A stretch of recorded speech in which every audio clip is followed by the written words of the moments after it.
What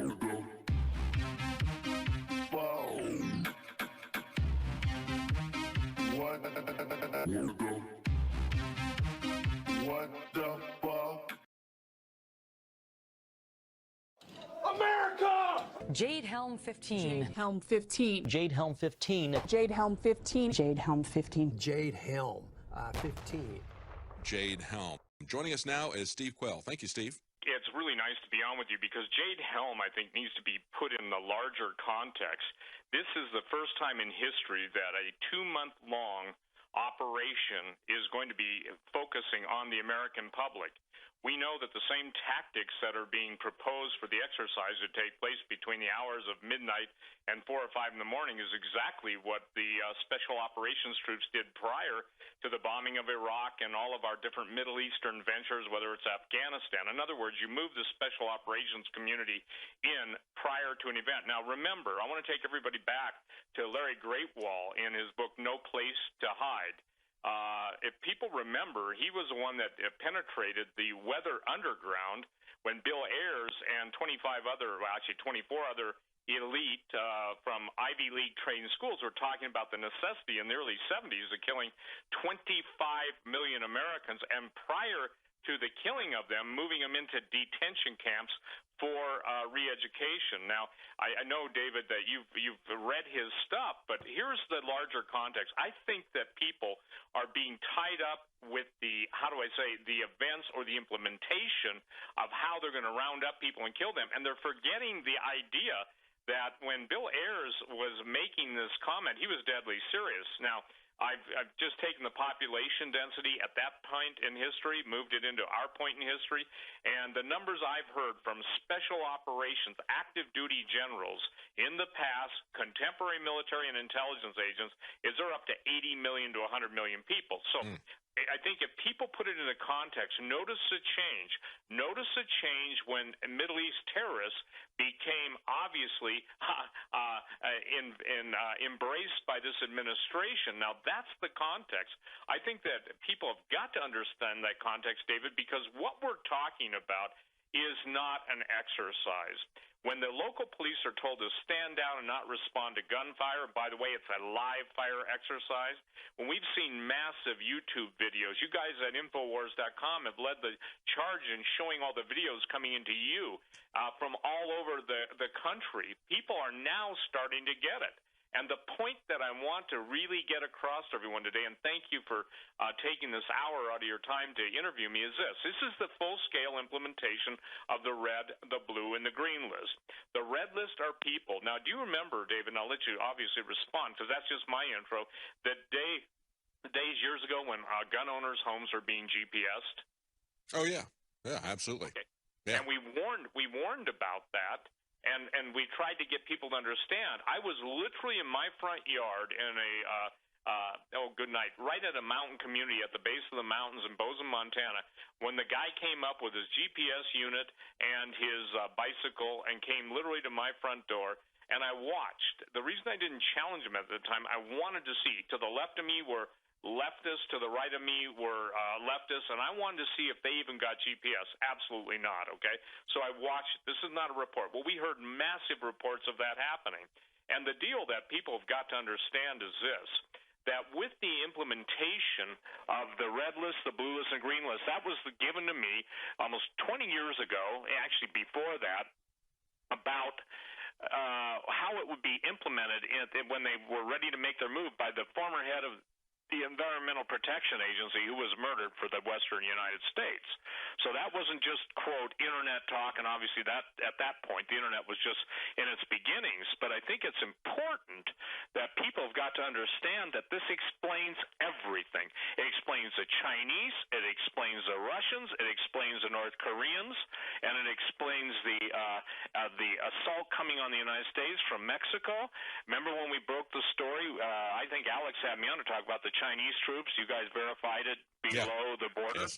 Yes. And then the thing that people have got to understand is that this is the plan. So when I say don't lose track of it in perspective, I want to just make one sentence and I'll give it back to you. In No Place to Hide, I call him Great Wall, maybe it's Grathwall, explains that the weathermen actually believed that they would be successful in overthrowing U.S. government, and that with the help of the Cubans, Chinese, Russians, and North Vietnamese, they would occupy America. Now remember, this is during the Vietnam War. Americans would have to be re-educated in camps similar to what communists did in Vietnam, Cambodia, Laos, and other countries that they had taken over. And then here's one of the most chilling revelations. I asked, well, what, Great Wall speaking, well, what is going to happen to those people we can't re-educate that are diehard capitalists? And the reply is they'd have to be eliminated. So, David, that's the context of what we see. The American people, as Alex has pointed out, as you've pointed out, as the, going on day after day, hours after hours, have become the enemy. And now in the face of basically nuclear tension, and for the record, I used to write about nuclear weapons and their effects, and during the Cold War years, and civil defense and all that stuff. So as I look back on the perspective, we have seen the absolute taking apart of our military. Our top flag officers and generals fired, any battlefield experience, and we've seen complete redirection of funds from foreign enemies to the internal enemies. And I've read on the air the letter that was sent in those days by, I believe it was either Janet Reno or Napolitano to the Russians requesting their help and the foreign troops. So you can't deny it any longer. People used to poo-poo black helicopters. They used to poo-poo Russian troops, Chinese troops. Well, of course, exactly. We've had the article we put up over the weekend that Paul Joseph Watson and Alex Jones put together, listing all the many times that they have defined who their domestic enemies are. It's not just what Larry Grathwohl was saying.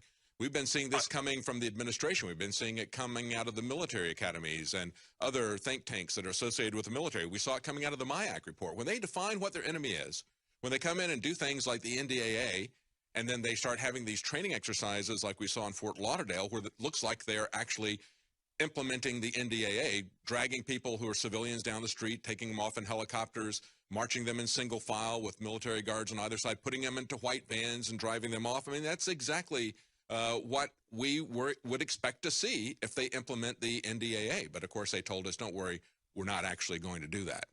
I don't believe that they're not actually going to do it. I don't know when they're going to do it. But, of course, as many people have pointed out, whenever there's been a massive false flag attack or whatever, they've had a drill that's going on exactly at the same time in the same way.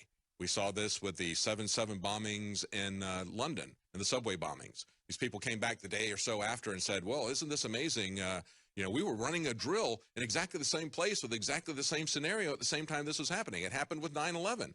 They can always use that to keep the people who are compartmentalized to not understand what's going on. And then the mass public looks at this and says, well, yeah, this came out after the fact.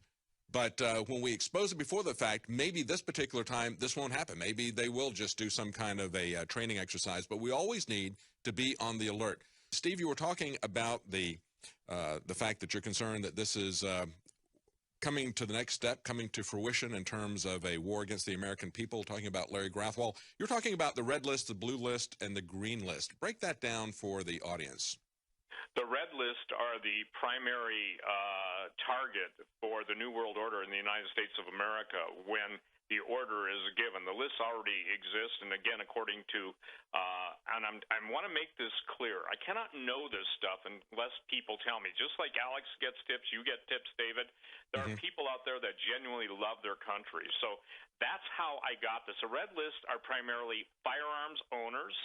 They are constitutionalists. They are people who have been politically active in resisting the New World Order. And those are the people that are their targets. And let me make this clear. They're not coming to take the guns away. They're coming to terminate, exterminate, blow away the gun owners. Again, special operations teams are not sent in to take prisoners unless it's a high-value target for a later date. They basically are trained to go in and just obliterate, okay? Now, again, when I get told this by a four-star general, active duty, and by the way, you guys have more probably active duty spec ops and spooks in Austin than any other city in the United States of America. You probably know that. If you don't, I will tell you that. And the thing that's fascinating to me, David, is the red list basically goes down the first 30 days, okay? So let's say they've increased it to 60 days. Well, they're combining now two different events. Now, the system that's been set to communicate with law enforcement from the Department of Homeland Security is a pretty secure system now. They can lock out individual officers from being able to hear the general alerts. They can punish or they can terminate. Now, these are really hard statements for people to understand. Quick anecdote, 30-second version. Chief of detectives in a major metropolitan city heard me on, I think it was one of the interviews Alex and I were doing a couple years ago. He didn't think I was basically upfront with the information until a foreign observer was assigned. I told him what to look for. The foreign observer knew everything about his family, his children, when they went to school, how much money he made. He knew everything, and he rode along in the back of two detectives' cars. And the interesting thing is I got a call from the individual probably a week later, and he said, "You're right. This is going down just exactly as you said." Well, I wasn't the originator of that. The blue list are law enforcement, National Guard, and anybody who's contributing to the execution and the takedown of the red list. 30 days to 60 days after that, those guys get wasted. Now, I don't know what word you would use, David, but they're murdered. They're killed. Yeah. Now, where have we seen that in history before? Go ahead. Oh, yeah, the Navy SEALs that got Bin Laden, right? Yep, you got it. Yeah. And so, as a matter of fact, before we went on this show, I was contacted by a Navy SEAL overseas, and he said, "Steve, I cannot believe what's happening to the country I love," and was ready to lay down my life for. He said, "It's like a pall, if you will. A blanket of darkness has settled over the country, and people can't see." What's happened, David, is one of the things that I've really tried to do in talk radio and all the stuff I've written and the interviews I've done, 9,000-plus hours, is to get people to understand you've got to understand the root of evil, because everything else is an offshoot of evil. May I speak? I'll give you one more interview that took place recently with a personal friend of mine, known to me, who met with various generals, retired, former Green Beret, had a meeting with retired generals and high-ranking former enlisted men who were very concerned because the friend of mine that had the meeting was asked to come to the meeting because supposedly there was a Pentagon memorandum put out about some of the people in this country that they are forbidden to listen to. He happened to be one of them. Alex happened to be one of them. I happened to be one of them. Hawk happened to be one of them, and Doug Hagman happened to be one. There were two other guys that he couldn't remember their name, one on the East Coast and one on the West Coast, and I don't know it or I'd tell it. Here's the issue. The issue is, David, that the American people must understand that the sheer placement of the tanks, the armored personnel carriers, troops on the streets, and everything else is indicative. Now, let's talk about Jade Helm, the name. May I do that? Yeah, the blue sure. list simply are the people that they go into re-education and are assimilated. They get to live, but they get to live as perpetual drones or techno-serfs at the behest of the New World Order. The thing that is really critical for people to understand is that Jade Helm's name, Jade is always associated with China. It has nothing to do primarily with the Middle East. It has everything to do with the Far East. If I tell you the captain's at the helm, that means he's steering the ship.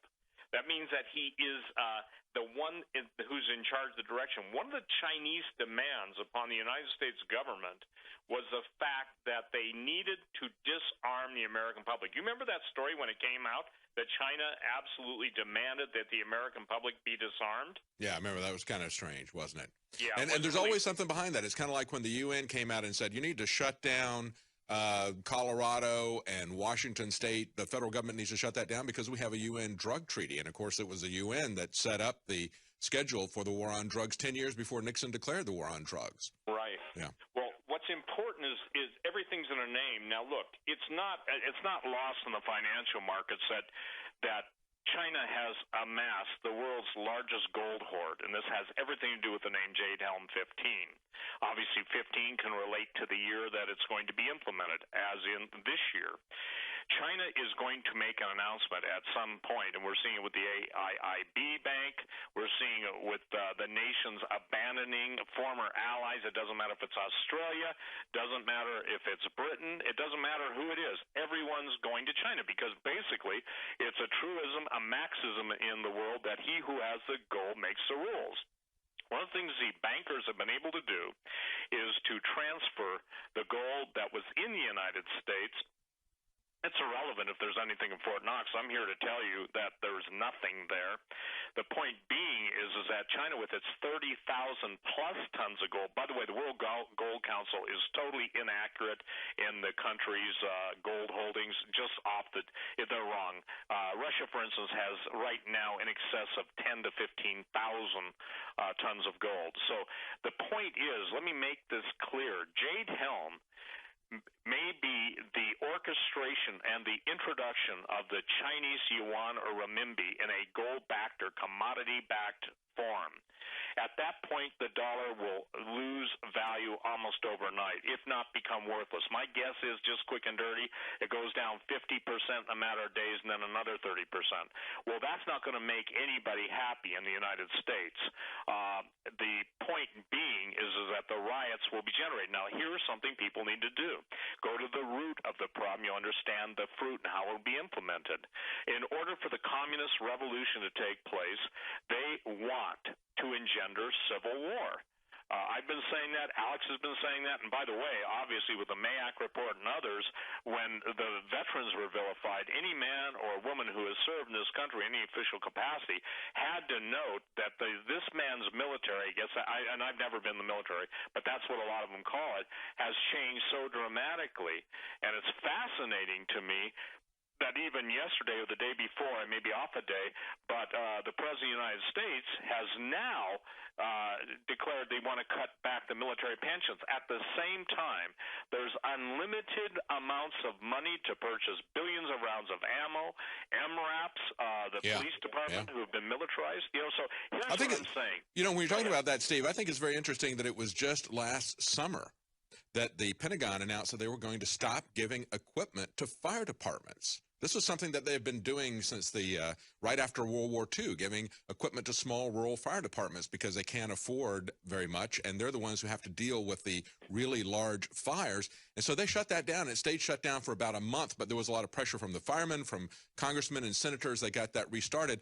But that was happening at the very same time they couldn't get enough equipment quickly enough into all these small towns for law enforcement. They only wanted to give equipment to people who had the power and the authority to arrest. That was going to be what they were going to do it for, not to the fire departments. They wanted to completely shut that down.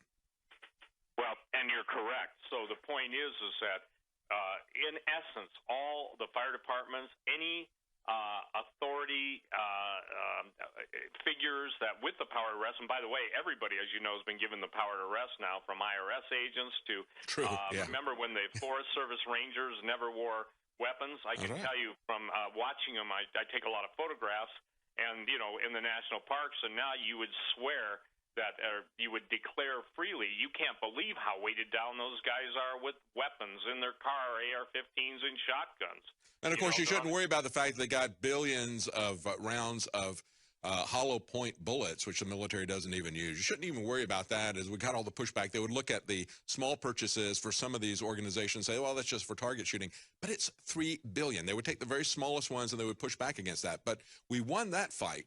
And I guess, Steve, the question is, we also had this fight about a year ago with them trying to start the war in Syria with a false flag sarin gas attack, trying to blame that on the appropriate parties so they could use that as a pretext for war. Do you think that because this has been exposed, has gone viral, and there's so much talk about it, do you think that they will just stand this down and it'll just be a training exercise? Not to say that they won't do this in the future, but don't you think that the very publicity that has come there might make them to stand down on this for the time being? That's what I'm praying for, literally, okay? And I literally am asking the prayerful, believing Christians around the world to pray against this, because, again, it's kind of like when in even the Old Testament times, David, when, the idea or the plan to murder all of God's people that, was taking place, God raised up somebody, whether it was the prophet Elijah, who could read the king's thoughts while he slept on his bed. I think that when at least a covert operation gets exposed, that they have to rethink. And let me share this. These guys have supercomputers calculating every single step and every single response. They have algorithms. When I broke the story about algorithms, the mathematical, if you will, structuring of specific, if you will, assassination parameters and rating people on a different scale, they have their targets already gridded out. It is my prayer, it is my concern that enough people scream about this, that enough people go to the congressman, because I posted a couple weeks ago, do you remember the old miniseries America? Mm-hmm. Oh, yeah. You remember that the scene where the Russians come in under the guise of being, quote, national terrorists and kill all of Congress? Yeah. And the Russian is addressing? Well, isn't it interesting that, what was it, the senator from South Carolina made the statement that, Obama should have the right to basically do away with Congress. You remember that? Oh, yeah. Yeah. Well, effectively, he hasn't he? I mean, he pretty much does whatever he wishes. He's not constrained by the Constitution, by laws. He's not constrained by Congress or their threats. I mean, they're saying now, he wants to do he wants to implement the UN's climate change treaty just by executive order. And the Republicans are saying, well, all these countries need to realize that we just may undo that. They know they're not going to undo anything. These guys are not doing anything. This is something critical. And please understand, the root is what I'm talking about. If people will go on my website and go to my alert section, I just posted this as Nico was giving me the countdown for the break. And I didn't know this. I'm not a video gamer, but are you familiar with Diablo 3? No. Diablo 3, the main character, the witch doctor, is Jade Helm, okay? And I want to read this because, again, this has this, even Alex is talking more and more. When I say even Alex, as Alex is talking more and more about the demonic manifestation, the supernatural element, people have got to read this. And it's just a quick paragraph, It says the witch doctor. That's the witch doctor is a character that uses the Jade Helm, again from their website. He weaves the power of the spirits of the unformed land, summoning creatures from beyond the grave. He summons frightful, undead vermin and other creatures for protection and offense, uses destructive poisons, acids, fire attacks, power spells, and summons with mana a slow, accruing but deep well of energy. The witch doctors make use of a variety of weaponry. I think that the critical thing that people have to understand, you brought up Syria. Here it is in context. If people can understand this simple concept, everything, makes sense. Number one, in order for the Mahdi to come on the scene, that is obviously the Islamic savior. That is obviously the reign and rule of Muhammad on earth. There has to be a global nuclear conflagration. Are you aware of that? No, I wasn't aware of that. Okay. Yeah, go ahead. Yeah, and please, I only ask that basically to allow you to feed back, because I don't want to dominate, but I think we only got an hour. The thing is that we are now seeing the disruption of all the countries in the Middle East. Well, classical Christian dispensationalism always said the 10 nations were the Holy Roman Empire. I said, decades ago, this is only to put it into perspective, that I saw a 10-nation federation building and coming into being in the Middle East. Now you've got the whole Middle East on fire. You've got basically the ultimate betrayal of Israel by the United States. Now, whether people like Israel, don't like them, the point being is in the Old Testament prophecies of Zechariah, it says all the nations of the world will gather against Jerusalem. That's happening.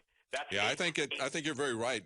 What we need to hope for is that by exposing this, we are going to shut it down at least this time. Perhaps they'll decide that maybe they'll just do this exercise on an annual basis, and maybe by Jade Helm 17, they'll actually roll it out. Now, Steve, as you were pointing out, I think it's very interesting to look at this enemies list that they have, and the fact that the connection that the Chinese government is starting this Asian investment bank, and that is really taking off. I mean, that's turning into an avalanche of people who are signing up for that. And of course, the Chinese are flush with cash.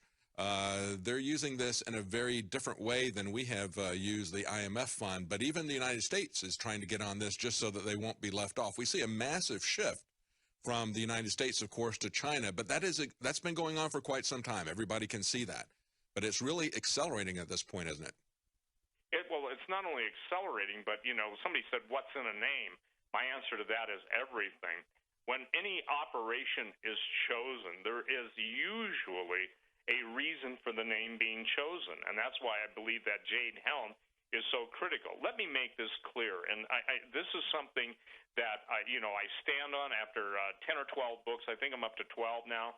Thanks for announcing that. But the point that I'm trying to provide for people is a perspective, how to embrace this, because if you try, and David, you'll find this out, if you try and look at this purely in the natural, there is you cannot look at it purely in the natural, because it's like and I'm going to use the word, supernatural evil force that's seeking to subject and subjugate the people of the world, not only kill them. Look, the Illuminati, Alex is... Yeah, and it's multi-generational as well. I mean, that's something that we see, this relentless progression towards this. And it's like, why would the people care so much to pass on an agenda from one generation to the other? You would think each generation would have its own agenda. But as you point out, this is a supernatural backing behind this. That's, I think, why this continues along this same path of progression from generation to generation. Unless people understand the supernatural root of evil, they will not understand that when the Illuminati talks in the Georgia Guidestones about 500 million people being left, Alex and I did a show where we quoted every, person of power and how they hate humanity. The vaccines, it was on Infowars.com when we were going to have this level 5 biological shutdown of the country. Alex let me pray at that point, and I said, the only thing I got from the Lord was, watch what I will do. Within 24 hours, we were going from a global pandemic, shutdown, and martial law to the thing fading out and fizzling out. When we started exposing Ebola, the thing faded out and fizzled out. Not to say it won't come back.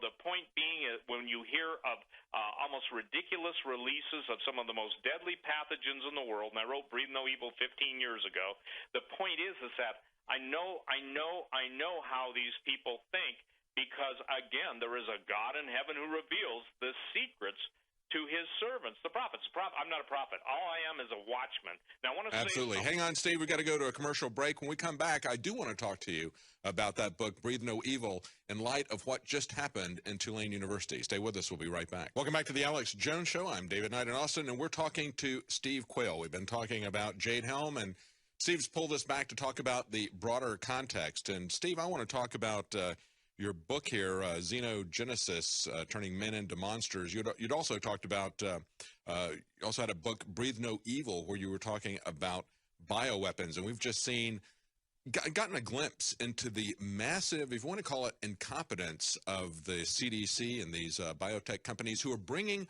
foreign pathogens, very deadly pathogens, into this country. We just saw an example of it in Tulane, to give them a gain of function. That's what they call it. Enhancing them to withstand medication, to also spread more easily. And so we have to look at this and say, what is the madness behind this? Why would they even get themselves involved in something like this? But break down your other book, Xenogenesis, Turning Men into Monsters.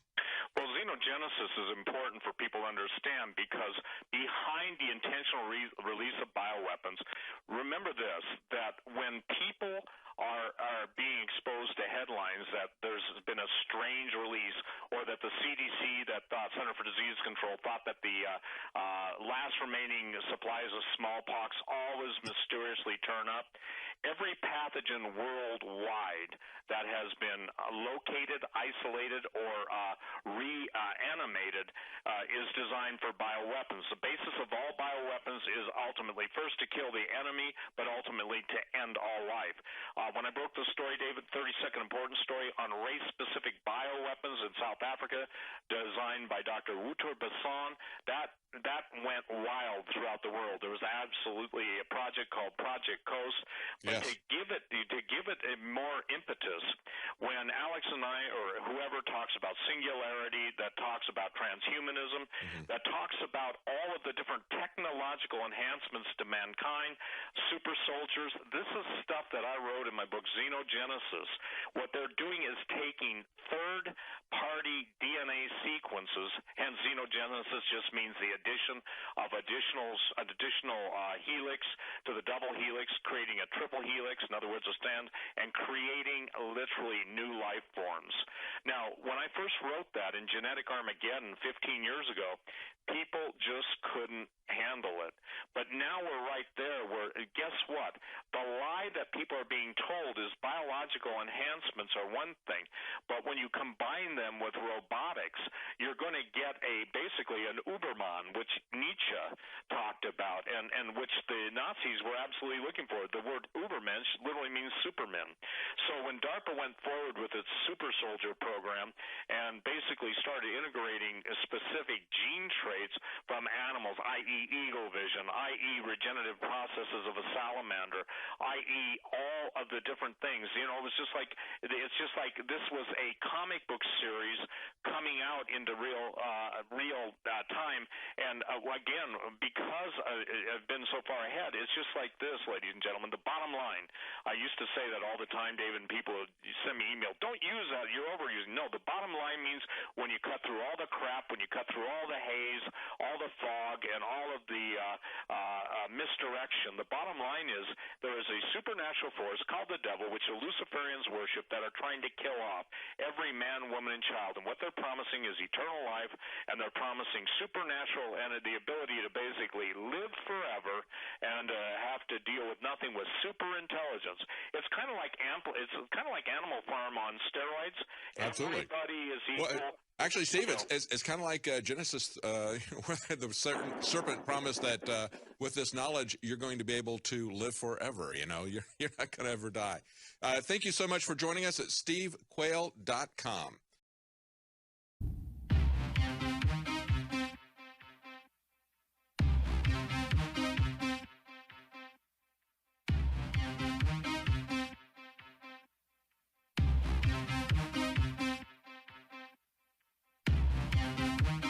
What the